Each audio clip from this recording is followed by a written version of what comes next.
안녕하세요. 요즘 번아웃 때문에 힘들어하는 분들 정말 많으시죠?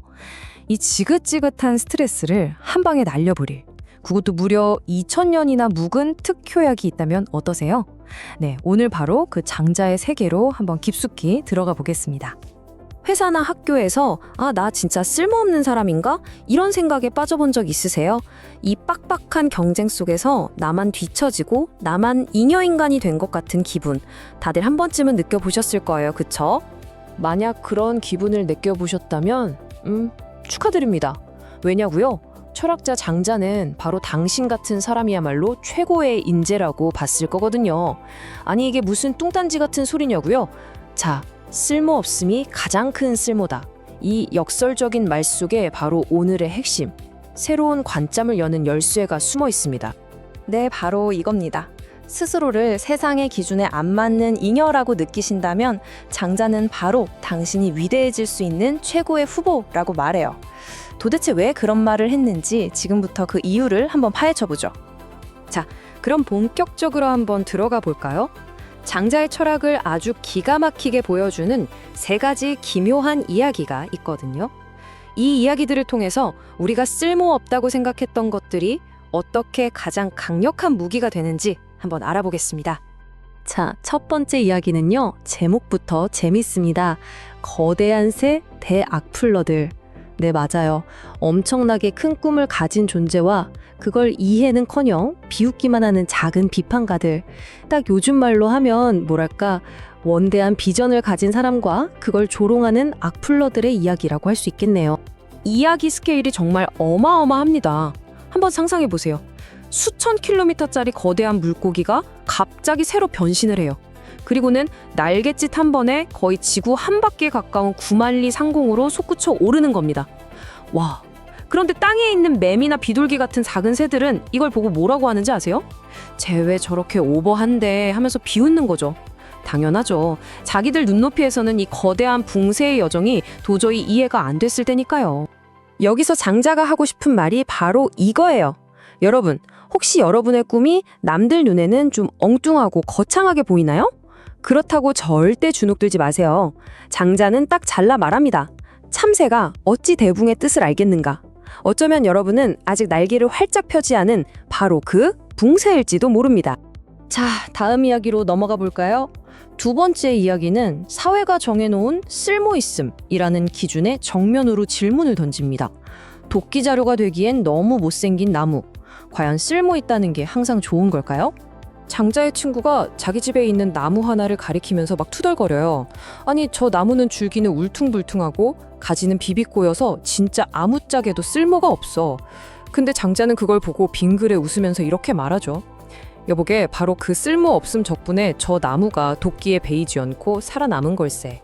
그리고 결국 모두가 쉴 수 있는 이렇게나 큰 그늘을 만들어주지 않았나.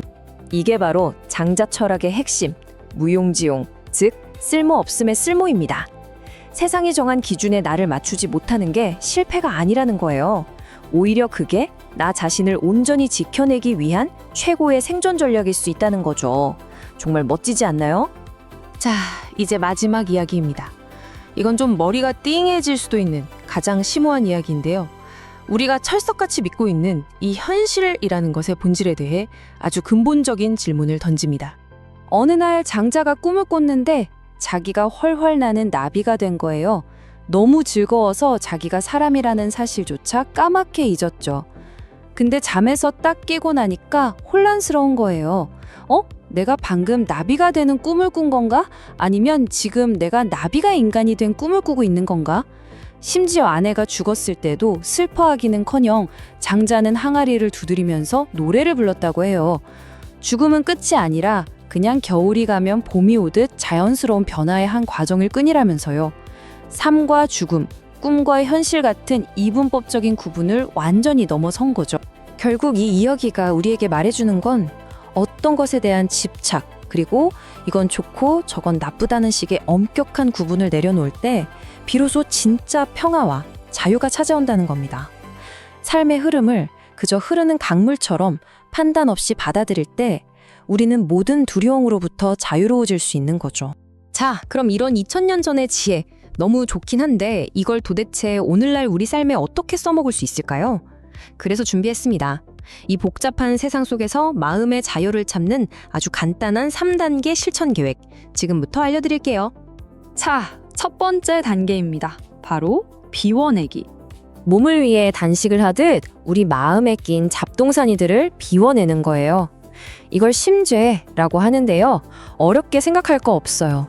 난 꼭 성공해야 돼 하는 야망이나 다른 사람에 대한 편견 같은 것들을 잠시 내려놓는 거죠. 하루에 딱 10분만 아무 생각 없이 멍하니 창밖을 바라보는 것. 그것만으로도 아주 훌륭한 마음의 단식이 될 수 있습니다. 그리고 두 번째 단계. 이건 좀 더 재밌습니다. 바로 아름잡게 쓸모없는 일하기. 우리 맨날 돈 버는 일, 스펙 쌓는 일에만 매달리잖아요. 이제 그러지 말고 그냥 목적지 없이 동네를 한번 산책해 보세요. 아니면 그냥 종이에 의미 없는 낙서를 하거나 누워서 구름 모양이 어떻게 바뀌는지 구경하는 거예요. 남들이 보기엔 시간 낭비 같을지 몰라도 바로 그 쓸모없는 시간이 여러분의 영혼을 살찌우고 아까 그 나무처럼 여러분을 지켜줄 든든한 그늘을 만들어줄 겁니다. 자, 이제 마지막 세 번째 단계입니다. 이건 아주 강력한 관점의 전환이에요. 살다 보면 힘든 일이 꼭 닥치죠. 그럴 때 왜 나한테만 이런 일이 생기는 거야 하고 좌절하고 분노하는 대신에 이렇게 생각해 보는 거예요. 내 인생에 겨울이 찾아왔구나. 겨울이 가면 당연히 봄이 오겠지. 이렇게 쿨하게 받아들이는 거죠. 어려운 시기를 나 개인의 실패로 보지 않고 자연스러운 계절의 변화처럼 여기는 것. 이게 바로 어떤 시련에도 무너지지 않는 회복 탄력성의 핵심 비결입니다. 자, 이제 정리를 한번 해볼까요? 오늘 우리가 계속 이야기했던 쓸모없음. 이걸 더 이상 약점이 아니라 우리가 의식적으로 선택할 수 있는 강력한 슈퍼파워로 다시 한번 정의해보겠습니다. 자, 여기 두 가지 길이 있습니다. 왼쪽은 세상의 규칙이에요. 유용한 도구가 되라. 표준에 맞춰라. 생산성을 극대화해라. 반면 오른쪽은 장자의 길이죠. 스스로 번성하는 숲이 되어라. 너 자신을 지켜라. 그리고 자유를 극대화해라. 여러분은 어떤 길을 걷고 싶으신가요? 유용한 도구가 되시겠어요? 아니면 여러분 자신만의 숲이 되시겠어요? 이 말을 꼭 기억해 주세요. 가장 높이 나는 새는 가장 멀리 보고 가장 쓸모없는 나무가 가장 오래 살아남는다. 그러니까 제발 여러분 자신을 세상의 그 뻔한 잣대에 구겨 넣지 마세요. 마음껏 여러분 안에 있는 거대한 새, 그 붕새를 자유롭게 날려보내는 겁니다. 마지막으로 이 질문을 한번 스스로에게 던져보시면 좋겠습니다. 남들이 보기엔 참 쓸모없어 보이지만 사실은 나를 가장 나답게 만들어주는 바로 그 부분. 어쩌면 그게 바로 당신의 가장 위대한 슈퍼파워가 아닐까요? 한번 곰곰이 생각해 보세요.